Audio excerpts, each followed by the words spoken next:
Alhamdulillah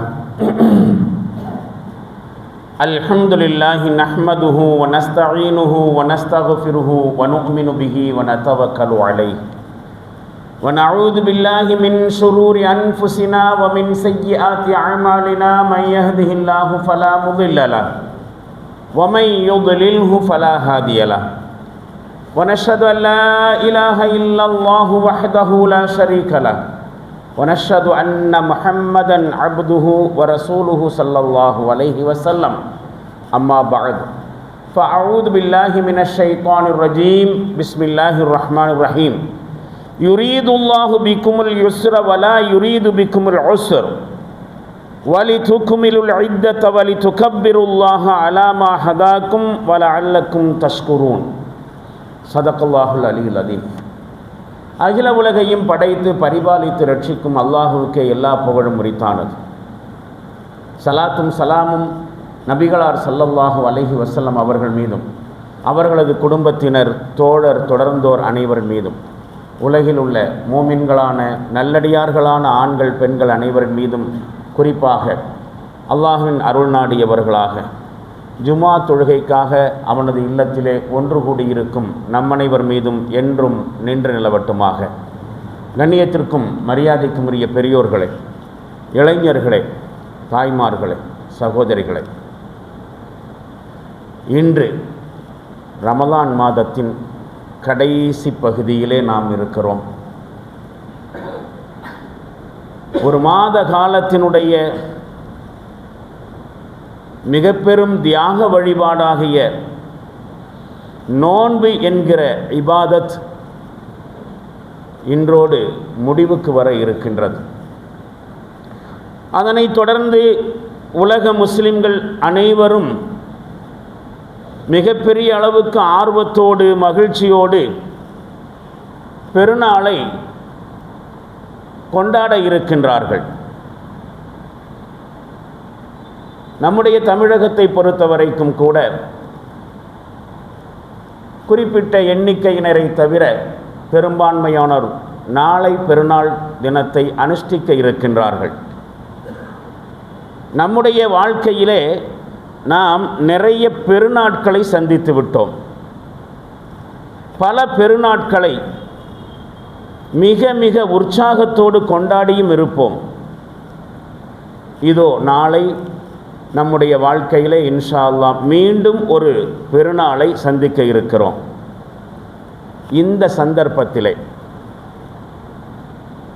மிக முக்கியமான 4 விஷயங்களை பெருநாளை ஒட்டி நாம் தெரிந்து கொள்ள இருக்கிறோம் அல்லது சிந்தனை செய்ய இருக்கிறோம்.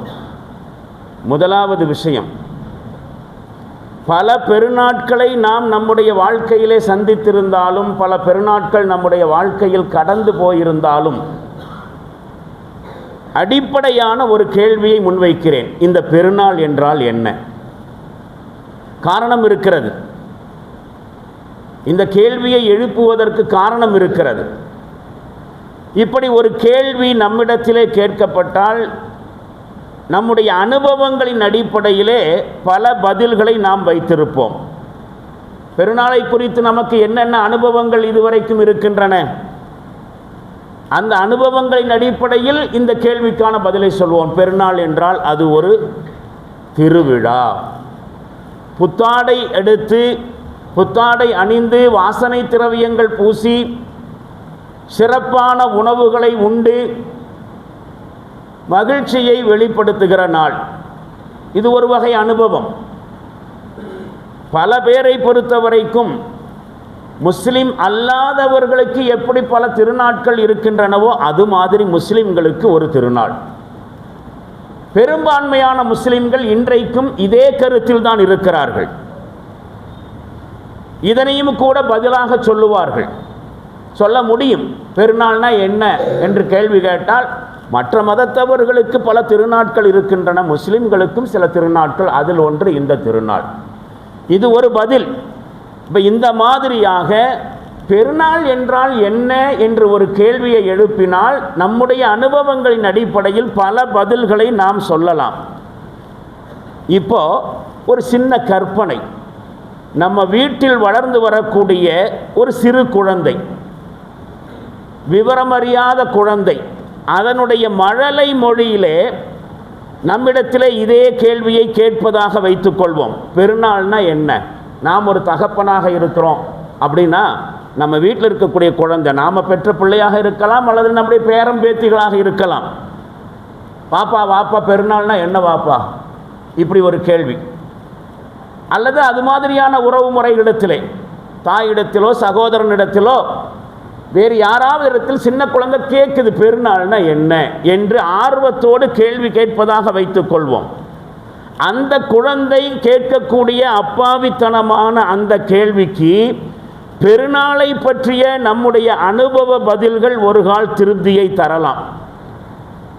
பெருநாள்னா என்னான்னு நாம் புரிஞ்சு வச்சிருக்கோமா இல்லையா? நாம் என்று சொன்னால் நம்முடைய சமுதாயம். அந்த மாதிரியான பதில்கள் நம்ம வீட்டு குழந்தைகள் கேட்கக்கூடிய பெருநாள்னா என்னங்கிற கேள்விக்கு திருப்தி தரலாம். ஆனால் ஒரு முஸ்லிம் அல்லாத சகோதரன் ஆர்வத்தோடு உண்மையான அக்கறையோடு இதே கேள்வியை நம்மிடத்தில் கேட்டால், பெருநாள்னா என்னங்க என்று ஒரு நான் முஸ்லிம் நம்மிடத்தில் கேட்டால், எந்த இஸ்லாத்தை நம்முடைய வாழ்க்கை நெறியாக ஏற்றுக்கொண்டிருக்கிறோமோ அந்த இஸ்லாமிய மார்க்கத்தினுடைய ரெப்ரசன்டேட்டிவ் என்கிற அடிப்படையிலே நம்முடைய அனுபவ பதில்கள் அவரை திருப்திப்படுத்துமா? நம்முடைய குழந்தைகளை திருப்திப்படுத்தலாம். பெருநாள்னா என்ன என்கிற கேள்விக்கான நம்முடைய அனுபவ பதில்கள் ஒரு நான் முஸ்லிம் சகோதரனை இந்த அனுபவ பதில்கள் திருப்திப்படுத்துமா? அவர் நம்மளை நம்பி கேட்கிறாரு. இவர் ஒரு முஸ்லிம், ஒரு மிகப்பெரிய இஸ்லாமிய கொள்கையினுடைய பிரதிநிதி. இவர்கிட்ட போய் கேட்டால் பெருநாள்னா என்னன்னு தெரியுங்கிற நம்பிக்கையோடும் அக்கறையோடும் ஆர்வத்தோடும் கேட்கக்கூடிய அந்த கேள்விக்கு நாம் சொல்லக்கூடிய இந்த பதில்கள் பொருத்தமாக இருக்குமா? அவருக்கு போதுமானதாக இருக்குமா? அவரை திருப்திப்படுத்துகிற மாதிரி இருக்குமா என்று ஒரு சில வினாடிகள் நாம் யோசித்து பார்க்க வேண்டும். இன்றைக்கு பெருநாள் கொண்டாடக்கூடியவர்களாக இருக்கட்டும், நாளைக்கு பெருநாள் கொண்டாடக்கூடியவர்களாக இருக்கட்டும், அந்த மாதிரியாக ஒரு நான் முஸ்லிமுக்கு நாம் கொடுக்கக்கூடிய பதில் திருப்தியாக இருக்கும் என்று நம்மால் சொல்ல முடியாது. நாம் அனுபவப்பட்ட பெருநாள் பதிலை சொல்ல முடியாது. இப்போ மறுபடியும் அதே கேள்விக்கு வருவோம். பெருநாள் என்றால் என்ன என்கிற கேள்விக்கு நம்முடைய அனுபவங்களை தாண்டிய ஒரு பதில் இருக்கிறது. பெருநாளை இதுவரைக்கும் நாம் எப்படி அணுகி இருக்கிறோமோ, எப்படி அனுபவப்பட்டு இருக்கிறோமோ, அந்த அணுகுமுறையும் அனுபவத்தையும் தாண்டிய ஒரு பதில் இருக்கிறது. என்ன அந்த பதில்? இந்த கேள்விக்கு இஸ்லாம் தரக்கூடிய பதில் என்ன என்று கேட்டால், பகல் வேளைகளிலே நோன்பு நோற்று இரவு நேரங்களிலே நின்று வணங்கி பக்தி பூர்வமாக தியாக உணர்வோடு வழிபாடுகளிலே பிரார்த்தனைகளிலே மூழ்கி ஆன்மீக பலத்தை பெற்ற இறை நம்பிக்கையாளர்கள், ஒரு வலிமையை பெற்றிருக்கிறார்கள் ஆன்மீக ரீதியாக. அந்த மோமின்கள் தங்களுடைய படைப்பாளனாகிய ரப்பு தங்களுக்கு வழங்கிய சௌபாக்கியங்களுக்கு நல்லுதவிக்கு நன்றி செலுத்துகின்றார்கள். அதற்காக அல்லாஹ்வை துதிக்கின்றார்கள். இதற்காக அல்லாஹ்வே ஏற்படுத்தி இருக்கக்கூடிய ஒரு நாள் தான் இந்த பெருநாள். ரொம்ப சுருக்கமான பதில் இது. இது வெறும் திருநாள் என்கிற திருவிழா அல்ல. இதற்கு பின்னால் இப்படி ஒரு காரணம் இருக்கிறது. அல்லாஹ் இதனை குர்ஆனிலே சொல்லுகிறான். இந்த ஷஹ்ரு ரமலான் அல்லதி உன்சில ஃபீஹில் குர்ஆன், ரமலான் மாதம் எத்தகையது என்றால் அதில் தான் குர்ஆன் இறக்கியருளப்பட்டது என்று ஒரு வசனம் இருக்கிறது. 2வது அத்தியாயத்தில் 185வது வசனம். நாம் பெரும்பாலும் ரம்ஜான் மாதத்தில் இந்த வசனத்துடைய ஆரம்ப பகுதிகளை மட்டும்தான் பார்க்குறோம். இந்த வசனத்தின் கடைசி பகுதி நம்முடைய பெருநாளை பற்றி சொல்லுகிறது. அதை பற்றி நாம் அதிகமாக பேசினதில்லை. நோன்பை குறித்தெல்லாம் அந்த வசன தொடரிலே சொல்லிவிட்டு யுரீதுல்லாஹு பிக்குமுல் யுஸ்ர், இதன் மூலமாக அல்லாஹ் உங்களுக்கு இலகுவையே விரும்புகிறான். வலா யுரீது பிக்குமுல் உஸ்ர், இதன் மூலம் உங்களுக்கு அவன் கஷ்டத்தை தர விரும்பவில்லை என்று சொல்லிவிட்டு வலி தூக்கும் இத்தத்த, நோன்பினுடைய எண்ணிக்கையை நீங்கள் பூர்த்தி செய்வதற்காக, வலி துக்கப்பிருவாக அலாமா ஹதாக்கும், இந்த ரமலானுடைய மாதத்திலே அல்லாஹ் உங்களுக்கு ஹிதாயத்தை வழங்கியதற்காக, அவனை நீங்கள் பெருமைப்படுத்துவதற்காகவும் வலஅல்லக்கும் தஷ்குரூன், மேலும் அவனுக்கு நீங்கள் நன்றி செலுத்துவதற்காக வேண்டியுமே இது அமைக்கப்பட்டிருக்கிறது என்று சொல்லுகிறான். நோன்பின் எண்ணிக்கையை பூர்த்தி செய்த பிறகு, அதுக்கு முன்னாடி என்ன வருது? நீங்கள் பயணத்திலோ நோயாளியாகவோ இருந்தால் நீங்கள் நோன்பு வைக்க வேண்டாம். பயணத்தை முடித்த பிறகு விடுபட்ட நோன்பை பூர்த்தி செய்யுங்கள். அல்லது நோயிலிருந்து நிவாரணம் பெற்ற பிறகு விடுபட்ட நோன்பை முழுமைப்படுத்துங்கள் என்று சொன்ன வரிசையில் தான் அல்லாஹ் சொல்கிறான். இந்த நோன்பின் மூலமாக அல்லாஹ் உங்களுக்கு கஷ்டத்தை தரலன்னு. ஆனால் வெளிப்படையாக பார்த்தா நோன்பு கஷ்டம். உண்மையில் அது தனியாக பேச வேண்டிய விஷயம். இந்த நோன்பின் மூலமாக அல்லாஹ் எப்பேற்பட்ட இலகுவை மனிதனுக்கு தருகிறார் என்கிற விஷயம் தனி விவாதத்திற்குரிய விஷயம், ஆய்வுக்குரிய விஷயம். அதை முடித்து விட்டு தான் அல்லாஹ் சொல்றான், வலி துக்குமிலுல் இத்தத், நோன்பின் எண்ணிக்கையை நீங்கள் முழுமைப்படுத்தியதற்காகவும், வலி துக்கப்பிருல்லாக அலாமா ஹதாக்கும், இந்த ரமதான் மாதத்திலே அல்லாஹ் உங்களுக்கு குர்ஆன் என்கிற ஹிதாயத்தை வழங்கியதற்காக நீங்கள் அவனை பெருமைப்படுத்துவதற்காக வேண்டியும், வலஅல்லக்கும் தஷ்குரூன், இதற்காக அவனுக்கு நீங்கள் நன்றி செலுத்துவதற்காக வேண்டியும் இது அமைக்கப்பட்டிருக்கிறது. அப்போ மேலே சொன்ன மாதிரி பகல் வேளைகளிலே நோன்பு நோற்று இரவு நேரங்களிலே நின்று வணங்கி மிகப்பெரிய பக்தியோடு மிகப்பெரிய ஆன்மீக உணர்வுகளோடு மோமின்கள் ஒரு ஆன்மீக வலிமையை பெற்றுக் கொண்டார்களா இல்லையா? ரமதான் மாதம் முழுவதும் ஒரு ஹிதாயத்தை அடைந்து கொண்டார்களா இல்லையா? ரமதான் மாதம் முழுவதும் ஒரு தூய்மையான வாழ்க்கையை வாழ்ந்தார்களா இல்லையா? ரமதான் மாதம் முழுவதும் ஒரு அமைதியான வாழ்க்கை, ஒரு கொடையான வாழ்க்கை, ஏழை எளியவர்களுடைய தேவைகளை உணர்ந்து அவர்களையும் நம்முடைய தேவைகளில் ஒரு தேவையாக ஆக்கிக்கொண்டு ஒரு சகோதரத்துவ வாஞ்சையோடு ஒரு சமூக கட்டமைப்போடு ஒரு புனிதமான வாழ்க்கை கடந்த 30 நாட்களாக அல்லாஹ் அமைச்சு தந்தானே, அதற்கு நன்றி செலுத்துவதற்காக, அந்த நன்றியின் அடிப்படையில் அவனை பெருமைப்படுத்துவதற்காக திருநாள். இதுதான் பெருநாள்னா என்ன என்கிற கேள்விக்கு இஸ்லாத்தினுடைய பதில். நம்முடைய அனுபவ பதில்கள் இல்லை. நான் சொல்ல வருகிற விஷயம் மிக முக்கியமானது. ரமலான் மாதம் முழுவதுமே அல்லாஹ் நமக்கு தந்த ஹிதாயத் இருக்கிறதே, ரஹமத் இருக்கிறதே, மக்ஃபிரத் இருக்கிறதே, நரக விடுதலை இருக்கிறதே, தூய்மையான வாழ்க்கை இருக்கிறதே, இவைகளுக்கெல்லாம் அவனை பெருமைப்படுத்தி நன்றி செலுத்துவதற்கு இந்த பெருநாள். ஒரு மாத காலம், சரியாக வார்த்தை சொல்வதானால் ஒரு மாத காலம் மிக தெளிவாக அல்லாஹ்வுக்கு மட்டுமே கீழ்ப்படிந்த ஒரு வாழ்க்கைக்காக இந்த பெருநாள். இதை குறித்து ஒரு ஹதீஸ் வருகிறது பாருங்கள். தபரானி என்கிற நபிமொழி தொகுப்பிலே பதிவு செய்யப்பட்டிருக்கக்கூடிய ஒரு தகவல். சஅத் இப்னு அவுஸ் ரலியல்லாஹு அன்ஹு அவர்கள் அறிவிக்கிறார், நபிகளார் ஸல்லல்லாஹு அலைஹி வஸல்லம் அவர்கள் கூறினார்கள், இதா கான யௌம ஈதுல் ஃபித்ரி, இந்த ஈதுல் ஃபித்ர் என்று சொல்லக்கூடிய ஈகை திருநாளினுடைய நாள் வந்துவிட்டால், வகஃபத்தில் மலாயிக்கத்து அலா அபுவாபி துர்கி, பாதைகளினுடைய துவக்கத்தில் ஏராளமான மலக்குமார்கள் நிற்கிறார்கள். ஒவ்வொரு பாதையினுடைய துவக்கத்திலும் மலக்குமார்கள் நின்று கொண்டு ஃபனாது, அவர்கள் பெருநாளை கொண்டாடக்கூடியவர்களை அழைக்கிறார்கள். என்னவென்று, யகுது யா மாஷரல் முஸ்லிமீன இலா ரப்பின் கரீம், சங்கை மிகுந்த மகத்துவமிக்க உங்களுடைய அதிபதியின் பக்கம் புறப்பட்டு வாருங்கள் முஸ்லிம் பெருங்கூட்டமே. மலக்குமார்கள் முஸ்லிம்களை அழைக்கிறார்கள், முஸ்லிம்களுடைய பெருங்கூட்டமே கிளம்பி வாருங்கள், இலா ரப்பின் கரீம், மகத்தான அதிபதியின் பக்கம். யமுன்னு பில் ஹைர், அல்லாஹ் உங்களுக்கு நன்மையை எடுத்து சொல்லுகிறான். இந்த நாளிலே அல்லாஹ் உங்களுக்கு வாழ்த்துக்களை சொல்லுகிறான்.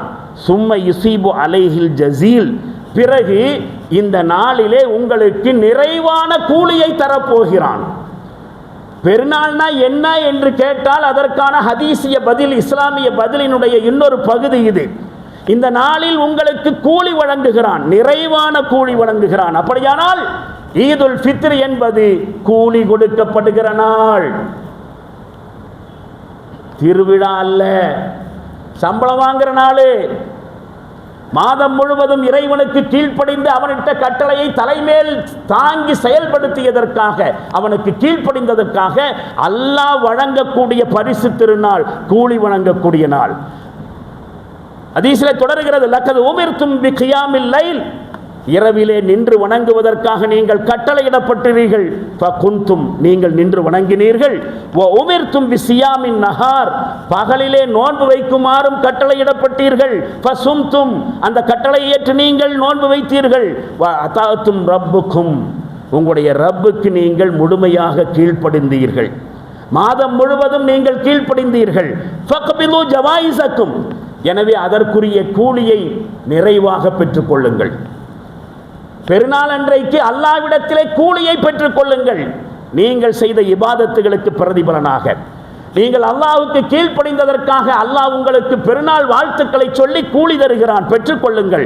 ஃபஇதா சல்லு நாதா முனாதி ஈதுகாவுக்கு வந்து தொழுது முடித்து பிறகு வீடு திரும்புகிற பொழுது தொழுகையை அவர்கள் முடித்து விட்டார்கள் என்று சொன்னால் மற்றொரு அழைப்பாளர் வந்து சொல்லுவார், அலா இன்ன ரப்பக்கும் கஃபரலக்கும் தெரிந்து கொள்ளுங்கள் முஸ்லிம்களே, அல்லாஹ் உங்களுடைய பாவங்களை எல்லாம் மன்னித்து விட்டான்.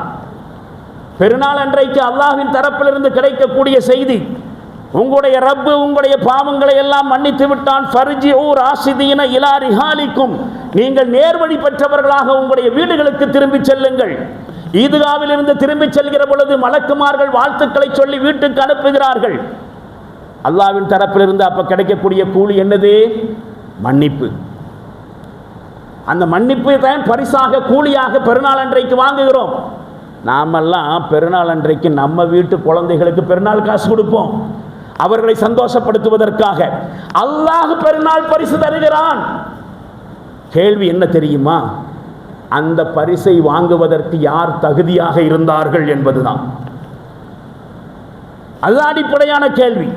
தொடர்ந்து ஹதீஸிலே வருகிறது, ஃபஹுவ யௌமுல் ஜாயிஸா ஈதுல் ஃபித்ர் நாள் இருக்கிறதே அது கூலி கொடுக்கப்படுகிற நாள். வயுசம்மா தாலிகல் யௌமு ஃபிஸ் ஸமாஇ யௌமுல் ஜாயிஸா வானத்திலும் இந்த நாளுக்கு கூலி கொடுக்கப்படும் நாள் என்றுதான் பெயர். பூமியில் மட்டுமல்ல, மலக்குமார்களுக்கு மத்தியிலும் இந்த நாளுக்கு பெயர் கூலி கொடுக்கப்படுகிற நாள். அப்ப யௌமுல் ஃபித்ர் என்று நாம் அதிகமாக பேசுகிறோம். வாழ்த்துக்கள் அடிக்கிற பொழுது இ போஸ்டர் முதல் ஃப்ளக்ஸ் பேனர் வரைக்கும் ஈதுல் ஃபித்ர் வாழ்த்துக்கள் என்று சொல்லுகிறோம். ஆனால் உண்மையில் இது யௌமுல் ஜாயிஸா, ஈதுல் ஜாயிஸா, இப்படி ஒரு வார்த்தையை நாம் புதிதாக இந்த சமுதாயத்திற்கு சொல்ல வேண்டியிருக்கிறது. சொல்லாமல் போனதுடைய விளைவுதான் பெருநாள் வெறும் கொண்டாட்டங்களாக, வெற்று சடங்குகளுடைய தொகுப்பாக மாறி போனது. முஸ்லிம் அல்லாதவர்களுடைய திருவிழாக்களைப் போல முஸ்லிம்களுடைய பெருநாளும் மாறி போனதற்கு காரணம், இது ஒரு பெருநாள் என்கிற அளவில் மட்டும் நின்றோம். அது அல்லாஹ்விடமிருந்து கூலி பெறுகிற நாள் என்கிற புரிதல் நாம் இந்த சமுதாயத்திற்கு கொடுக்க தவறினோம். கூலி கொடுக்கப்பட வேண்டும் என்று சொன்னால், கூலியை பெற வேண்டும் என்று சொன்னால் அந்த கூலி வாங்குறதுக்கு உழைச்சிருக்கணுமே. அப்ப 30 நாளைக்கு உழைச்சாதான் அல்லாஹ் கூலி தருவான் என்கிற உணர்வு அதன் மூலமாக வந்திருக்கும். அப்ப ஈது பெருநாள் என்பது மகிழ்ச்சியினுடைய, கொண்டாட்டத்தினுடைய, உற்சாகத்தினுடைய திருநாள் மட்டுமல்ல, அதை தாண்டி இப்படி ஒரு கருத்து இருக்கிறது. உண்மையில் இன்னொரு செய்தி, அப்படியெல்லாம் உற்சாக திருநாளாகவே இருந்தாலும் கூட அப்போதும் கூட ஒரு மோமின் தக்பீரை தான் முழங்குகின்றான், பிரத்யேகமாக பிரார்த்தனை செய்கின்றான், அன்றைக்கும் தான தர்மங்களை செய்கின்றான். அதன் மூலமாக தான் அல்லாஹ்வினுடைய நினைவை விட்டு ஒருபோதும் விலகியவன் அல்ல என்று உணர்கிறான். மற்றவர்களுக்கும் தன்னுடைய செயல்பாடுகள் மூலமாக அதை உணர்த்துகிறான். செய்தி இதுதான். பெரும் சந்தோஷத்தை அனுபவிக்கிற சமயத்தில் கூட நான் அல்லாஹ்வை மறந்துட மாட்டேன். எவ்வளவுதான் எனக்கு சந்தோஷமும் மகிழ்ச்சியும் இந்த உலகத்தில் வந்தாலும் அந்த மகிழ்ச்சியில் என்னுடைய இறை நினைவு திசை திரும்பி விடாது. அதனால்தான் பெருநாள் தினத்திலே அல்லாஹு அக்பர் அல்லாஹு அக்பர் வலில்லாஹில் ஹம்து என்கிற தக்பீர் முழக்கப்படுகிறது. பெருநாள் சமயத்தில் இறை நம்பிக்கையாளர்களுடைய தக்பீர் எதிர்பார்க்கக்கூடிய விஷயம் அதுதான். எந்த சந்தர்ப்பத்திலும் படைச்ச ரப்பினுடைய ஏவல் விலக்கல்களை மறந்துவிடக்கூடாது. எவ்வளவுதான் மகிழ்ச்சியில் திளைத்தாலும் நான் அல்லாஹ்வை மறந்துவிடக்கூடியவன் அல்ல. அல்லாஹ் தான் மிக உன்னதமானவன், மிக பெரியவன். அவனுடைய சட்டதிட்டங்களுக்கு உட்பட்டுத்தான் எனது கொண்டாட்டமும் கூட இருக்கும். அவனுடைய வரம்புகளுக்கு உட்பட்டுத்தான் என்னுடைய மகிழ்ச்சியும் இருக்கும். மகிழ்ச்சி அல்லாஹ்வுடைய வரம்பை விட்டு என்னை வெளியேற்றி விடாது. அதுதான் பெருநாளுடைய முக்கியமான செய்தி. இதற்கான தீவிரமான பயிற்சியைத்தான் கடந்த 30 நாட்களாக நாம் எடுத்துக்கொண்டோம். அதோடு இன்னொரு செய்தியை நாம் புரிந்து கொள்ள வேண்டும். சரி, பெருநாள் என்பது அல்லாஹ் தரக்கூடிய பரிசு. அப்போ இந்த நோன்புக்கும் பெருநாளுக்கும் என்ன இணைப்பு? ஒரு முக்கியமான இணைப்பு இருக்குது. அதையும் நாம் புரிஞ்சுக்கணும். அதை புரியாமல் நாம் பெருநாளை கொண்டாடுவோம் என்று சொன்னால் நம்முடைய மகத்தான உன்னதமான இந்த பெருநாளை திருவிழா, குறிப்பாக முஸ்லிம் அல்லாதவர்களுடைய திருவிழாவை போல இந்த திருவிழாவை நாம் மாற்றிவிட்ட குற்றவாளிகளாவோம். இது கோவில் திருவிழா அல்ல, இது கிடாவெட்டு பிரச்சனை அல்ல. இதற்கு பின்னால் மகா உன்னதமான காரணங்கள் இருக்கிறது. அதை புரிந்து கொள்ளாமல் பெருநாளை கொண்டாடினால் நாம் நம்முடைய பெருநாளை ஒரு சராசரி ஆக்குகிற குற்றவாளியாகுவோம். இப்போ நோன்புக்கும் பெருநாளுக்கும் என்ன இணைப்பு இருக்கிறது? நோன்பு என்பது ஒரு இபாதத் முறை, இபாதத்தினுடைய ஒரு செயல்முறை, அது ஒரு இபாதத். ஆனால் ஒரு மனுஷன் எவ்வளவு பெரிய பக்திமானாக இருந்தாலும் கூட பெருநாள் அன்றைக்கு நோன்பு வைக்கக்கூடாது. இப்படி ஒரு மரபு நமக்கு கற்றுத்தரப்பட்டிருக்கிறது. அப்படி இதுக்கிடையில் நம்முடைய சமுதாயத்தில் பாதி பேர் பெருநாளை கொண்டாடுகிற சமயத்தில் பெருநாள் கொண்டாடும் போது நோன்பு வைக்கலாமா என்கிற கேள்வி விவாதத்துக்குள் நான் வரலை. அது தனி விவகாரம், பேச வேண்டிய விவகாரமும் கூட, தவிர்க்க வேண்டிய விவகாரம் அல்ல. மிகப்பெரிய அளவுக்கு கவனத்தோடு அணுக வேண்டிய அந்த பிரச்சனை, அது தனி விவகாரம். ஏனென்று சொன்னால் அதற்கு பின்னால் இன்னொரு கேள்வியும் இருக்கிறது. என்ன கேள்வி? பெருநாள் கொண்டாடும் போது நோன்பு வைக்கிறது கூடாது இல்லையா? அதே அளவுக்கு மதிப்பு இருக்கிறது நோன்பு வைக்கும்போது பெருநாள் கொண்டாடுறது கூடுமா என்கிற கேள்வி. அதனால் அந்த விவாகரத்துக்குள்ள நாம் வரலை, தனியாக பேச வேண்டிய விஷயம். பெருநாள் அன்றைக்கு நோன்பு வைக்கக்கூடாது. பெருநாள் அன்றைக்கு நோன்பு வைத்தால் அது தண்டனைக்குரிய குற்றம் என்பது மாதிரித்தான் ஹதீஸ்களில் பார்க்க முடிகிறது. அப்போ பெருநாளுடைய இபாதத் என்பது என்னன்னு கேட்டால் நோன்பை விட்டு விடுறது தான் இபாதத். அல்லாஹ்வினால் தடை செய்யப்பட்டவைகளை தடையாகவே கருதி முழுமையான கீழ்ப்படிதலோடு செயல்படும் போது மட்டும்தான் ஒரு செயல்பாடு இபாதத்தாக மாறுது, ஒரு புண்ணிய செயலாக மாறுது. இஸ்லாத்துடைய பார்வையில் எல்லா இபாதத்துகளுடைய உயிரோட்டமும் அல்லாஹ்வுக்கு கீழ்ப்படுகிறது தான். அல்லாஹ்வுக்கு கீழ்ப்படுகிறது தான் இபாதத்தினுடைய உயிர். அல்லாஹ்வுக்கு கீழ்ப்படியாமல் ஒருவன் இபாதத்தை மட்டும் செயற்கையாக நிறைவேற்றுகிறான் என்று சொன்னால் அவன் மையத்து கூட குடும்பம் நடத்துகிற மாதிரி, அப்படி தான் சொல்ல வேண்டி இருக்கிறது. மையத்து கூட யாராவது குடும்பம் நடத்துவாங்களோ? மையத்து கூட குடும்பம் நடத்தி என்ன பிரயோஜனம்? மையத்து கூட குடும்பம் நடத்த முடியுமா? அது மாதிரி தான் இபாதத்துடைய உயிரோட்டத்தை தெரிந்து கொள்ளாமல் சடங்கு ரீதியாக இபாதத்தை நிறைவேற்றுவதும். அப்ப இந்த இபாதத்துகளுக்கு பின்னாடி இருக்கக்கூடிய முக்கியமான உயிர், இபாதத்தினுடைய உயிர் அல்லாஹ்வுக்கு கீழ்ப்படியணும். அவன் 30 நாளும் சாப்பிடாதே அப்படின்னு சொன்னான், சாப்பிடல, அவனுடைய தடையை மீறல, கீழ்ப்படிந்தோம், எனவே அது இபாதத்தாச்சு.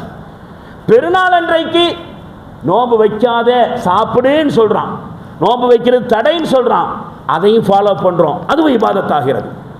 அப்போ நோன்பு காலமும் இபாதத், சாப்பிடாமல் இருக்கிறதும் சாப்பிட்றதும் அல்ல பிரச்சனை, அல்லாஹ்வுக்கு கீழ்ப்படுகிறது தான் முக்கியம். சாப்பிடாதேன்னு சொன்னா கீழ்ப்படிந்தோம், சாப்பிடுன்னு சொல்றான் கீழ்ப்படுகிறோம், ஆக ரெண்டுமே இபாதத்தாக மாறிவிடுகிறது. இதுதான் நோன்புக்கும் பெருநாளுக்கும் இடையில் இருக்கக்கூடிய இணைப்பு. நோன்பு வேற, பெருநாள். ஆனால் பல பேருடைய நினைப்பு என்னவா இருக்கு? 30 நாள் இருந்த கண்ட்ரோலு இனி அவுத்து விடப்பட்டுச்சு. இதுவரைக்கும் எவையெல்லாம் நமக்கு கூடாது என்று சொல்லப்பட்டுச்சோ அதெல்லாம் இனி என்ன செய்யலாம்? செய்யலாம். நான் ஏற்கனவே சொன்ன மாதிரி பழைய செய்தி தான், புரிதலுக்காக சொல்லுகிறேன். நோன்பு வச்சுட்டு பொய் சொல்றான் பாரு என்று சொல்வது எவ்வளவு பெரிய விஷயம். நோன்பு வச்சுட்டு என்ன செய்யக்கூடாது? பொய் சொல்லக்கூடாது. அப்போ நோன்பு முடிஞ்சா சண்டை சச்சரவுகள் வருகிற பொழுது நோன்புன்னு பார்க்குறேன், நோன்புன்னு முடியட்டும் வச்சுக்கிறேன், அப்படியான இதோட அர்த்தம் என்ன? நோன்பு முடிகிற பொழுது கயிறை அவிழ்த்து விடுகிற மனோபாவம், ஒரு சுதந்திர உணர்வு இல்லை, அப்படி அல்ல. நோன்பு ஒரு செய்தியை சொல்கிறது, அந்த செய்தி வருடம் முழுவதும் நீடிக்க வேண்டும். என்ன செய்தி? 30 நாள் அல்லாஹ்வுடைய தடையை மீறாமல் இருந்தீர்கள், இனி வருடம் முழுவதும் மீறாமல் இருங்கள். அந்த மீறாமல் இருக்கக்கூடிய விஷயம் பெருநாளிலிருந்து துவங்க வேண்டும். பெருநாளுக்கு அடுத்த நாளிலிருந்து கூட கிடையாது. அப்படி நாம் புரிஞ்சுக்கலன்னு வச்சுக்கோங்க, நான் பிற மதத்தினுடைய சடங்கு சம்பிரதாயங்களையும் வழிபாடுகளையும் கொச்சைப்படுவதாக நீங்கள் நினைக்க மாட்டீர்கள். குறிப்பிட்ட நாட்களுக்கு மாற்று சமுதாயத்தைச் சேர்ந்த ஒரு பிரிவினர் சில விரதம் இருப்பார்கள். கருப்பாடை அணிந்து, செருப்பு கூட போடாமல், நான்வெஜ் சாப்பிடாமல், பீடி சிகரெட்டு குடிக்காமல், தண்ணி அடிக்காமல் கடுமையான விரதத்தை அவர்கள் மேற்கொள்வார்கள். அந்த நாட்கள் முடிஞ்ச பிறகு அவர்களுக்கு அந்த கட்டுப்பாடு இல்லை. அந்த கட்டுப்பாடு எல்லாம் குறிப்பிட்ட நாட்களில் மட்டும்தான். அந்த நாட்கள் முடிந்து விட்டன என்று சொன்னால் அந்த கட்டுப்பாட்டுக்குரிய நாட்களில் எவற்றையெல்லாம் அவர்கள் தவிர்த்து கொண்டார்களோ அவை அத்தனையும் அந்த நாட்கள் முடிந்த உடனேயே தொடங்கி விடுவார்கள். மீண்டும் அடுத்த வருடமும் அதே மாதிரி விரதத்தினுடைய நாட்கள் அவர்களுக்கு வரும். மீண்டும் அதே மாதிரியாக சில விஷயங்களை தடை செய்து கொள்வார்கள். அது மாதிரியான நம்முடைய நோன்பு சத்தியமாக அப்படி இல்லை. 30 நாளும் அல்லாஹ்வுடைய தடையை மீறாமல் இருந்தீர்கள். அது வருடத்தினுடைய மற்ற மாதங்களிலும் தொடர்வதற்கான ஒரு வருடாந்திர பயிற்சி. மற்றபடி ரம்ஜான் மாதத்தில் மட்டும் கட்டுப்பாடாக இருந்துக்கிட்டு ரம்ஜான் முடிஞ்ச உடனே அந்த கட்டுப்பாட்டை நாமே அவிழ்த்து விடுவதற்கு பெயர் அல்ல பெருநாள். நாம் பெருநாளை எப்படி நாம் அணுக வேண்டும்? பெருநாளை எப்படித்தான் நாம் கொண்டாட முடியும்? வேறு எந்த வகையிலும் பெருநாளை நம்மால் கொண்டாட முடியாது. அப்படி கொண்டாடினால், இந்த உயிரோட்டம் இல்லாமல் கொண்டாடினால், நாம் நம்முடைய இஸ்லாத்தினுடைய இந்த மாபெரும் பெருநாளை மாற்று சமுதாயத்தினுடைய திருவிழாவை போல மாற்றிவிட்டோம் என்கிற குற்றத்திற்கு ஆளாகி விடுவோம். கண்ணியத்திற்கும் மரியாதைக்கும் உரிய சகோதரர்களே, இன்னொரு முக்கியமான விஷயம், பிற சமுதாய மக்களுடைய திருவிழாக்களுக்கும் நம்முடைய திருவிழாக்களுக்கும் வித்தியாசம் இருக்கிறது. மற்றவர்களுடைய திருவிழாக்கள் ஏதாவது வரலாற்று மனிதர்களுடைய பிறந்த நாள் அல்லது இறந்த நாளோடு சம்பந்தப்பட்டதாக இருக்கும். அந்த சமுதாயத்தினுடைய யாராவது ஒரு முக்கியமான மனிதர் பிறந்த நாளை திருவிழாவாக மாற்றி இருப்பார்கள், அல்லது இறந்த நாளை. அதெல்லாம் நான் உதாரணம் சொல்லணுங்கிற அவசியம் இல்லை. பிற சமுதாய மக்களுடைய திருவிழாக்களுடைய பின்னணியை எடுத்து பாருங்க. இவர் பிறந்தார், அவர் பிறந்த நாள் திருவிழா. நான் பேர் சொல்லணுங்கிற அவசியம் இல்லை, உங்களுக்கே தெரியும். இது தனி மனித வழிபாட்டினுடைய வெளிப்பாடு, ஹீரோ வர்ஷிப்.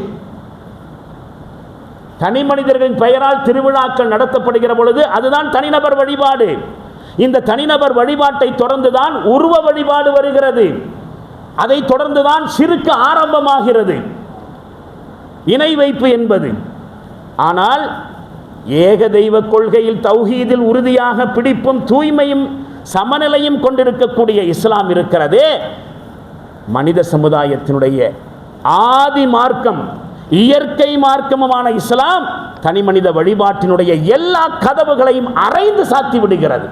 அது எந்த திருவிழாவாக இருந்தாலும் கூட சரி, திருவிழா சமயத்திலும் கூட, கொள்கையானாலும் சரி, அந்த கொள்கையின் அடிப்படையில் அமைந்த செயல்பாடுகளாக இருந்தாலும் சரி, எதிலேயும் தனி மனித வழிபாடு தலை தூக்கி விடாமல் இருப்பதற்காக பெரும் கவனம் எடுக்கப்பட்டிருக்கக்கூடிய மார்க்கம் இஸ்லாம்.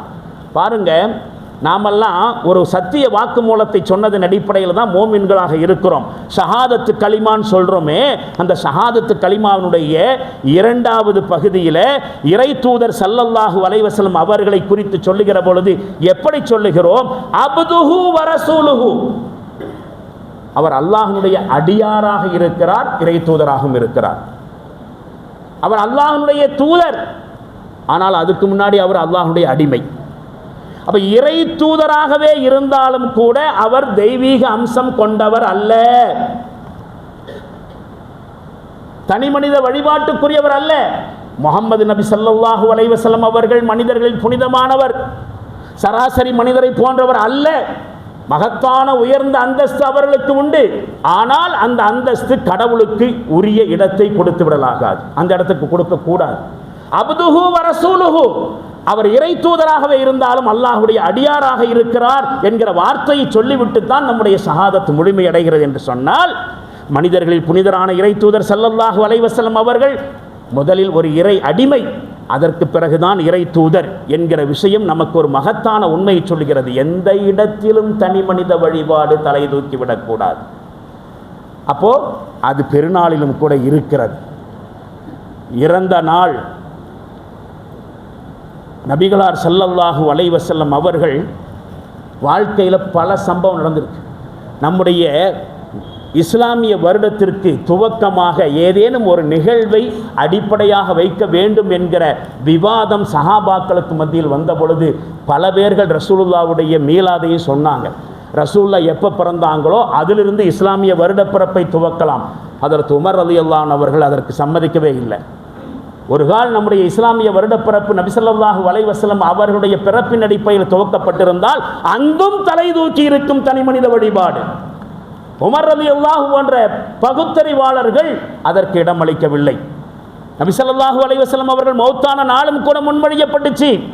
அதனை எல்லாம் புறக்கணித்து விட்டு மகத்தான தியாகமான ஹிஜ்ரத் நிலவை தேர்வு செய்ததிலும் கூட தனி மனித வழிபாடு தலை தூக்கிவிடக்கூடாது என்பதற்கான ஜாக்கிரதை உணர்வுதான். இதே செய்தி நம்முடைய பெருநாளிலும் இருக்கிறது.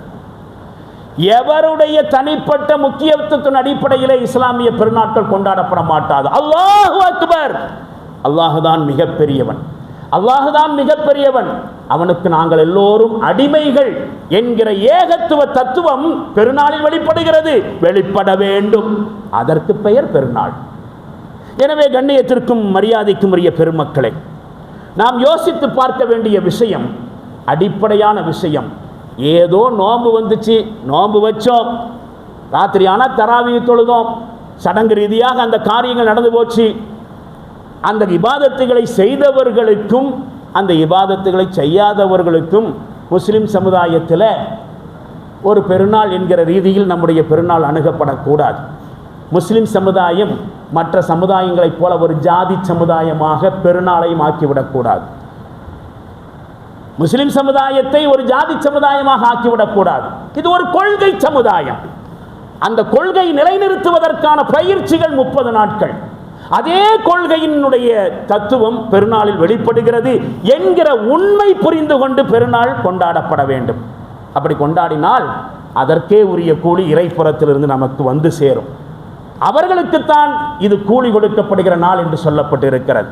வெறுமனே வெற்றி சடங்காக இந்த பெருநாள் கொண்டாடப்படுமானால் மீண்டும் நினைவைக்க வேண்டும், நம்முடைய புனிதமான பெருநாள் என்கிற இபாதத்தை மாற்று சமுதாயத்தினுடைய திருவிழாக்களாக ஆக்கிய குற்றவாளிகளாக ஆகிவிடுவோம்.